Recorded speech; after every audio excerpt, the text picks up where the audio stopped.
Assembly ప్రశ్నోత్తరాల్లో Ham రోడ్లపై చర్చ సందర్భంగా మంత్రి కోమటిరెడ్డి మాట్లాడుతుండగా హరీష్ రావు రన్నింగ్ కమెంటరీ చేశారు. హ్యామ్ విధానంలో అత్యుత్తమ రోడ్లు నిర్మిస్తామని, సిద్దిపేట గజ్వేల్ రింగ్ రోడ్లు పూర్తి చేస్తామన్నారు మంత్రి కోమటిరెడ్డి. అయితే హ్యామ్ రోడ్లకు 30% ఎక్సెస్ టెండర్లు వేశారని హరీష్ రావు కమెంట్స్ చేశారు. హరీష్ రావే కాంట్రాక్టర్లతో టెండర్లు వేయించారేమో అని కోమటిరెడ్డి అనడంతో సింగరేణి టెండర్ల గురించి కూడా కోమటిరెడ్డి మాట్లాడాలి అన్నారు హరీష్ రావు. ఉన్నాయి మా మంత్రులు ఎంతోమంది అడుగుతున్న రోడ్లు కావాలని, రెగ్యులర్ బడ్జెట్ తక్కువ ఉన్నది.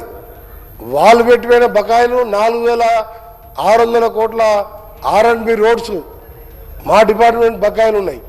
వాటికి కొద్దిగా చెల్లిస్తూ కొన్ని ఎమర్జెన్సీ వర్క్ చేయడం జరిగింది. దాదాపు ఈరోజు మా ప్లాన్ ప్రకారం R&B శాఖ వచ్చిన నిధుల్లో కొన్ని మెడికల్ కాలేజీలు, కొన్ని కాలేజీలు, R&B ఆఫీసులు కూడా R&B డిపార్ట్మెంట్తోనే టేకప్ చేసినారు. మాకు వచ్చే బడ్జెట్లో అది చెప్పాలంటే అసలు చెప్పాలి. మాకు వచ్చే బడ్జెట్లో R&Bలో డిపార్ట్మెంట్ టేకప్ చేసి మీరు వాటి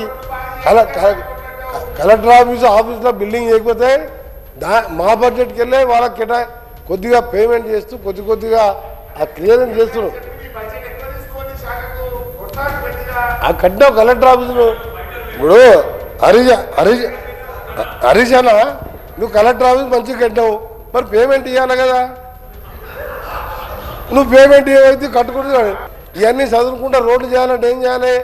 పెద్ద ప్లానింగ్ చేసినాం. RBIతోని ముఖ్యమంత్రి గారు నేను ఒక 50 మీటింగ్లు అది చెప్తా. అది కాదు సార్ టెక్నికల్ బిడ్ ఓపెన్ చేసిన తర్వాత వారం రోజులకు ఫైనాన్షియల్ బిడ్ ఓపెన్ చేస్తారు. అంటే ఆయన ఫస్ట్ 30%, 20% అంటే మరి వీరే ఇచ్చినట్టుంటున్నారు.